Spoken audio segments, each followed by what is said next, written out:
আজকের এই ভিডিওতে আমি দেখাবো পশ্চিমবঙ্গ সরকারের অন্নপূর্ণা যোজনার জন্য কিভাবে অনলাইনে আবেদন করবেন। পুরো আবেদন প্রক্রিয়াটি আপনার মোবাইল ফোন থেকেই করা যাবে, তাই আবেদন করার আগে ভিডিওটি অবশ্যই শেষ পর্যন্ত দেখবেন। সবার প্রথমে আপনার মোবাইলের যে কোনো ব্রাউজার ওপেন করুন, এরপর সার্চ বারে টাইপ করুন socialregistry.wp.gov.in এবং অফিসিয়াল ওয়েবসাইটে প্রবেশ করুন। ওয়েবসাইট ওপেন হয়ে গেলে government of West Bengal family level data collection portal দেখতে পাবেন। এখানে পাবলিক অ্যাক্সেস সেকশনের নিচে সিটিজেন ফ্যামিলি লগইন অপশন থাকবে। আবেদন করার জন্য অ্যাক্সেস সিটিজেন পোর্টাল বাটনে ক্লিক করুন। এরপর অ্যাপ্লিকেন্ট লগইন পেজ ওপেন হবে। প্রথমে ডিস্ট্রিক্ট অপশন থেকে আপনার জেলা নির্বাচন করুন। তারপর রেজিস্টার্ড মোবাইল নম্বর ঘরে আপনার চালু মোবাইল নম্বরটি লিখুন।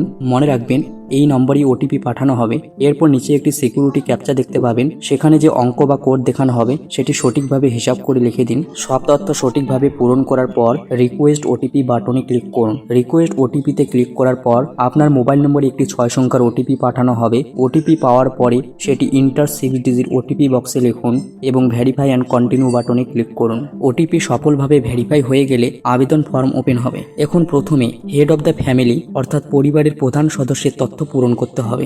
HOF name as per Aadhaar or official ID অপশনে আধার কার্ড বা সরকারি পরিচয়পত্রে যেভাবে নাম রয়েছে ঠিক সেভাবেই লিখুন।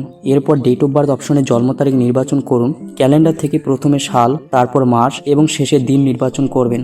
জেন্ডার অপশনে পুরুষ হলে মেল এবং মহিলা হলে ফিমেল নির্বাচন করুন। ক্যাটাগরি অপশনে জেনারেল নাকি SC নাকি ST অথবা OBC যেটি আপনার ক্ষেত্রে প্রযোজ্য সেটি নির্বাচন করুন। এরপর কন্ট্যাক্ট নাম্বার অপশনে আধার কার্ডের সঙ্গে লিঙ্ক করা মোবাইল নম্বরটি লিখুন। Total number of family members including HOF অপশনে পরিবারের মোট সদস্য সংখ্যা লিখুন। মনে রাখবেন এখানে পরিবারের প্রধান সদস্যকেও গণনা করে মোট সদস্য সংখ্যা দিতে হবে।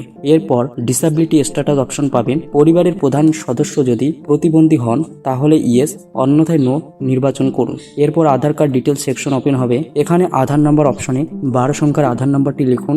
তারপর আধার কার্ড ডকুমেন্ট অপশনে ক্লিক করে আধার কার্ডের পরিষ্কার ছবি বা স্ক্যান কপি আপলোড করুন। ফাইলটি অবশ্যই JPG, JPEG, PNG অথবা PDF ফরম্যাটে হতে হবে এবং ফাইলের সাইজ 50 KB থেকে 200 KBর মধ্যে থাকতে হবে। 50 KBর কম এবং 200 KBর বেশি হলে ফাইল আপলোড হবে না।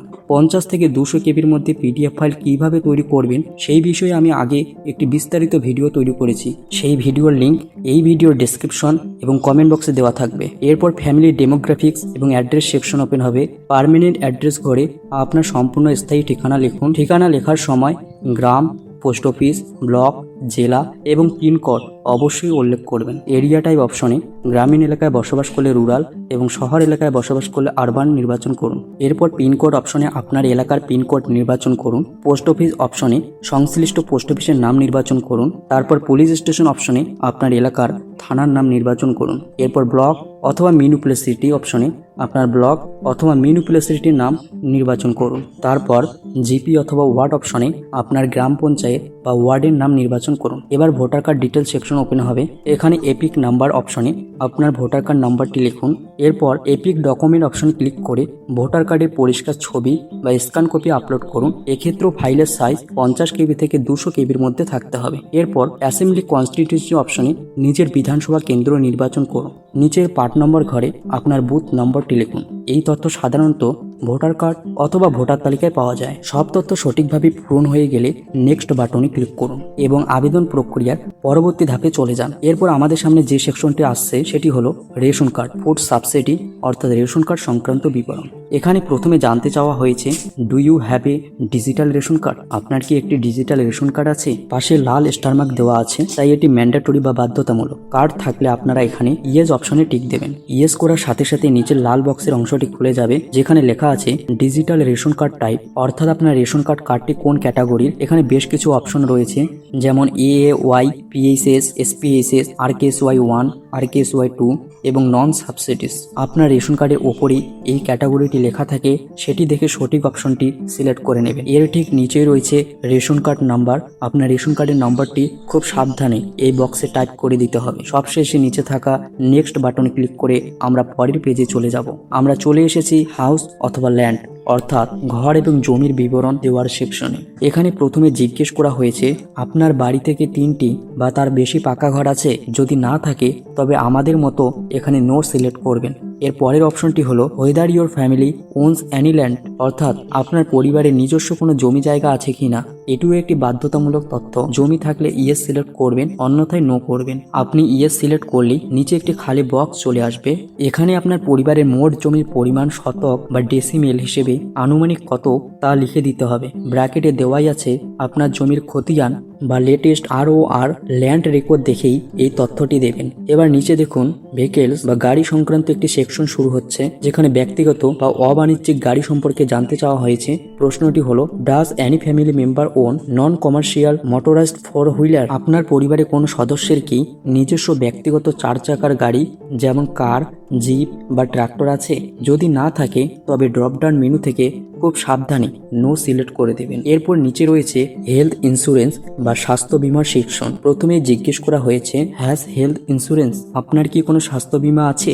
আচ্ছা, স্বাস্থ্যসাথী কার্ড কিন্তু স্বাস্থ্য বীমার আওতায় পড়ে, কিন্তু স্বাস্থ্যসাথী কার্ড পরিবারের প্রধান যিনি মহিলা তার নামে থাকে। তাই আমি যে এখানে হেড অফ দ্য ফ্যামিলি যদি পুরুষ হয় তাহলে এটা নো সিলেক্ট করে রাখবেন, কেননা স্বাস্থ্যসাথী কার্ড পরিবারের যিনি প্রধান মহিলা তার নামে থাকে। তাই আমি নো করছি। বন্ধুরা, এবার চলে আসছি অত্যন্ত গুরুত্বপূর্ণ একটি পার্ট, সেটি হলো ইনকাম, প্রফেশন, অর্থাৎ আপনার আয় এবং পেশার বিবরণ। প্রথমেই রয়েছে, do you pay income tax or professional tax? আপনি কি ইনকাম ট্যাক্স বা প্রফেশনাল ট্যাক্স দেন? যদি না দিয়ে থাকেন তবে এখানে নো অপশনে টিক দেবেন।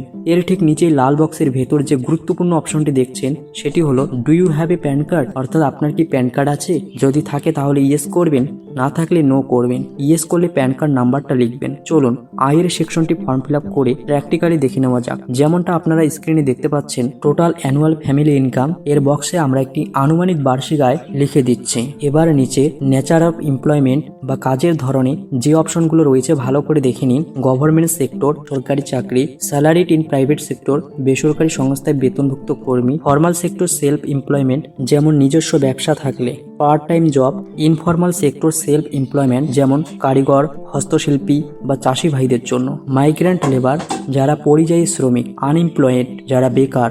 আপনার ক্ষেত্রে যেটা প্রযোজ্য সেটাতে টিক চিহ্ন করবেন। এর নিচেই রয়েছে হাইয়েস্ট এডুকেশনাল কোয়ালিফিকেশন, অর্থাৎ আপনার সর্বোচ্চ শিক্ষাগত যোগ্যতা কতটুকু তা সিলেক্ট করার অপশন।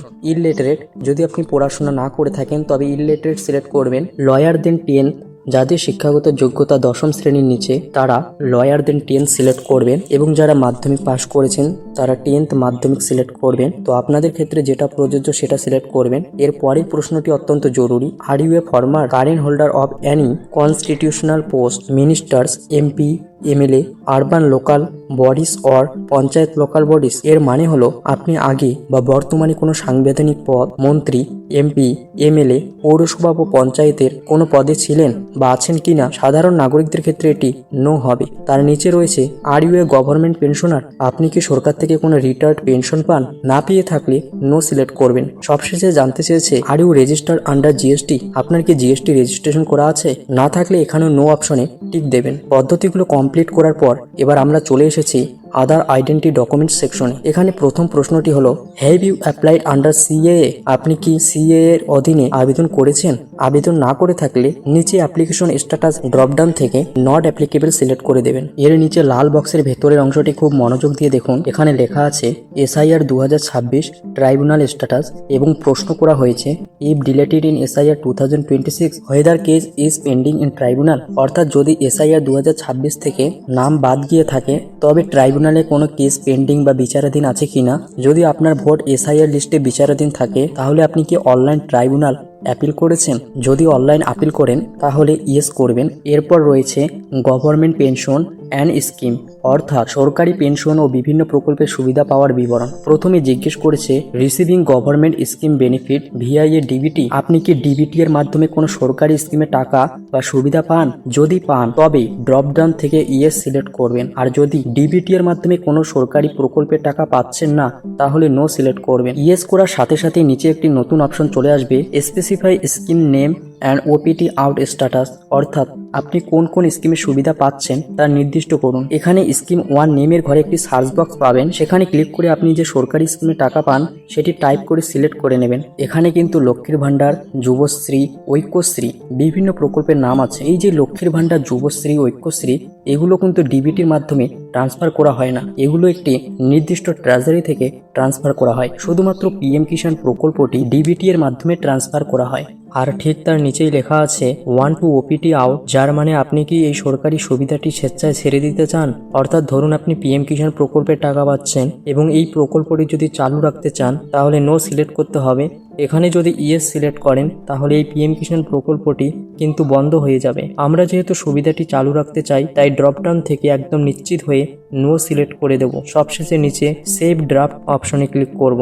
এখানে হেড অফ দ্য ফ্যামিলির সমস্ত তথ্য সফলভাবে পূরণ হয়ে গেছে। এবার আমরা পরিবারের দ্বিতীয় সদস্যের তথ্য যোগ করব, তাই মেম্বার টু অপশনটি সিলেক্ট করছি। মেম্বার টু সিলেক্ট করার পর প্রথমে মেম্বার টাইপ নির্বাচন করতে হবে। এখানে জিজ্ঞাসা করা হচ্ছে সদস্যটি অ্যাডাল্ট নাকি চাইল্ড। যদি সদস্যের বয়স 18 বছর বা তার বেশি হয় তাহলে অ্যাডাল্ট অপশনটি সিলেক্ট করবেন, আর যদি সদস্যের বয়স 18 বছরের কম হয় তাহলে চাইল্ড অপশনটি নির্বাচন করবেন। এখানে একটি গুরুত্বপূর্ণ বিষয় বলে রাখি, যদি অ্যাডাল্ট অপশন সিলেক্ট করেন তাহলে ভোটার কার্ড নম্বর দেওয়া বাধ্যতামূলক। ভোটার কার্ড নম্বর না দিলে আপনি পরবর্তী ধাপে যেতে পারবেন না। তাই 18 বছরের বেশি বয়স হলে অবশ্যই ভোটার কার্ড নম্বর সঠিকভাবে দিতে হবে। এরপর আধার কার্ড অনুযায়ী দ্বিতীয় সদস্যের নাম লিখবেন। তারপর relation with head of the family অপশনে হেড অফ দ্য ফ্যামিলির সঙ্গে ওই সদস্যের সম্পর্ক নির্বাচন করতে হবে। যদি 2 নম্বর সদস্য হেড অফ দ্য ফ্যামিলি স্ত্রী হন তাহলে ওয়াইফ সিলেক্ট করবেন, আর যদি 2 নম্বর সদস্য হেড অফ দ্য ফ্যামিলির স্বামী হন তাহলে হাজবেন্ড সিলেক্ট করবেন। আপনার ক্ষেত্রে যে সম্পর্ক প্রযোজ্য হবে সেটি নির্বাচন করবেন। এরপর আগের মতোই ডেট অফ বার্থ এবং জেন্ডার নির্বাচন করবেন। অর্থাৎ হেড অফ দ্য ফ্যামিলির তথ্য যেভাবে পূরণ করেছেন ঠিক একই পদ্ধতিতে দ্বিতীয় সদস্যের বাকি তথ্যগুলো পূরণ করতে হবে। এরপর হেলথ ইন্স্যুরেন্স অপশনে জিজ্ঞাসা করবে ওই সদস্যের কোনো স্বাস্থ্য বীমা আছে কিনা। যেহেতু এই সদস্যের স্বাস্থ্যসাথী কার্ড রয়েছে তাই আমি ইয়েস অপশনটি নির্বাচন করছি। তারপর ইন্স্যুরেন্স টাইপ হিসেবে গভর্নমেন্ট নির্বাচন করছি এবং গভর্নমেন্ট স্কিম থেকে স্বাস্থ্যসাথী নির্বাচন করছি। এরপর স্বাস্থ্যসাথী কার্ডের নম্বরটি লিখে নেক্সট অপশনে ক্লিক করতে হবে। এরপর একটি গুরুত্বপূর্ণ অপশন দেখতে পাবেন অ্যাপ্লাইং ফর অন্নপূর্ণা যোজনা। তবে এই অপশনটি কিন্তু পরিবারের সব সদস্যের ক্ষেত্রে দেখাবে না, শুধুমাত্র যেসব মহিলা সদস্যের বয়স 25 বছর বা তার বেশি তাদের ক্ষেত্রে এই অপশনটি দেখা যাবে। যদি ওই সদস্য অন্নপূর্ণা যোজনার জন্য আবেদন করতে চান তাহলে ইয়েস আই এম অ্যাপ্লাইং অপশনটি নির্বাচন করবেন। এরপর বাকি তথ্যগুলো হেড অফ দ্য ফ্যামিলির মতো একই পদ্ধতিতে পূরণ করবেন এবং সব তথ্য পূরণ হয়ে গেলে সেভ ড্রাফট অপশনে ক্লিক করবেন। এবার যদি পরিবারের কোনো সদস্যের বয়স 18 বছরের কম হয় এবং আপনি চাইল্ড অপশন সিলেক্ট করেন তাহলে কিছু অতিরিক্ত তথ্য দিতে হবে। এখানে গ্রেড অপশনে শিশুটি কোন শ্রেণীতে পড়াশোনা করে তা নির্বাচন করতে হবে। স্কুল নেমের জায়গায় যে স্কুলে পড়াশোনা করে সেই স্কুলের নাম লিখবেন। এরপর স্কুল টাইপে গভর্নমেন্ট নাকি প্রাইভেট স্কুল সেটি নির্বাচন করবেন। চাইল্ড ভ্যাকসিনেশন স্ট্যাটাস অপশনে স্টার মার্ক দেওয়া নেই, তাই চাইলে এটি স্কিপ করতে পারেন। সব তথ্য পূরণ করার পর সেভ ড্রাফট অপশনে ক্লিক করবেন। একইভাবে পরিবারের বাকি সদস্যদের তথ্য হেড অফ দ্য ফ্যামিলির মতো একই পদ্ধতিতে পূরণ করবেন। যখন পরিবারের সকল সদস্যের তথ্য সফলভাবে পূরণ হয়ে যাবে তখন ডিক্লারেশন অ্যান্ড কনসেন্ট অপশনটি নির্বাচন করবেন। এরপর কনসেন্ট বক্সে টিকমার্ক দিয়ে সাবমিট অ্যাপ্লিকেশন অপশনে ক্লিক করতে হবে। এখানে অনেকের একটি প্রশ্ন থাকতে পারে, অনলাইনে আবেদন করার সময় তো কোনো ব্যাংক অ্যাকাউন্ট নাম্বার চাওয়া হলো না, এমনকি ব্যাংক পাসবুকও আপলোড করতে হলো না, তাহলে টাকা কোন অ্যাকাউন্টে আসবে? অন্নপূর্ণা যোজনার টাকা ডিবিটি অর্থাৎ ডাইরেক্ট বেনিফিট ট্রান্সফারের মাধ্যমে প্রদান করা হয়। সরকার সরাসরি আপনার আধার নম্বরের মাধ্যমে টাকা পাঠায়। আপনার যে ব্যাংক অ্যাকাউন্টের সঙ্গে আধার নম্বর ডিবিটি এর মাধ্যমে লিঙ্ক করা রয়েছে সেই অ্যাকাউন্টেই টাকা জমা হবে। অর্থাৎ সরকার সরাসরি ব্যাংক অ্যাকাউন্ট নম্বরে টাকা পাঠায় না, বরং আধারের সঙ্গে সংযুক্ত ডিবিটি লিঙ্কড ব্যাংক অ্যাকাউন্টে টাকা ক্রেডিট করে। এরপর সাবমিট অ্যাপ্লিকেশন অপশনে ক্লিক করুন। আবেদন সফলভাবে জমা হয়ে গেলে একটি অ্যাপ্লিকেশন আইডি নাম্বার জেনারেট হবে। এই অ্যাপ্লিকেশন আইডি অবশ্যই ভালোভাবে লিখে বা সংরক্ষণ করে রাখবেন, কারণ ভবিষ্যতে আবেদন সংক্রান্ত কোনো তথ্য দেখার জন্য এই নম্বরটি প্রয়োজন হতে পারে। এছাড়াও এখানে আপনি কোন তারিখে আবেদন করেছেন সেটিও দেখতে পাবেন। তো বন্ধুরা, এভাবেই খুব সহজে নিজের মোবাইল ফোন ব্যবহার করে অন্নপূর্ণা যোজনার জন্য অনলাইনে আবেদন করতে পারবেন। আজকের ভিডিওটি এখানেই শেষ করছি। ভিডিওটি যদি আপনাদের উপকারে আসে তাহলে অবশ্যই একটি লাইক করবেন এবং চ্যানেলটি সাবস্ক্রাইব করে পাশে থাকা বেল আইকনটি প্রেস করে রাখবেন। সবাই ভালো থাকবেন, সুস্থ থাকবেন। আবার দেখা হবে নতুন কোনো গুরুত্বপূর্ণ ভিডিওতে। ধন্যবাদ।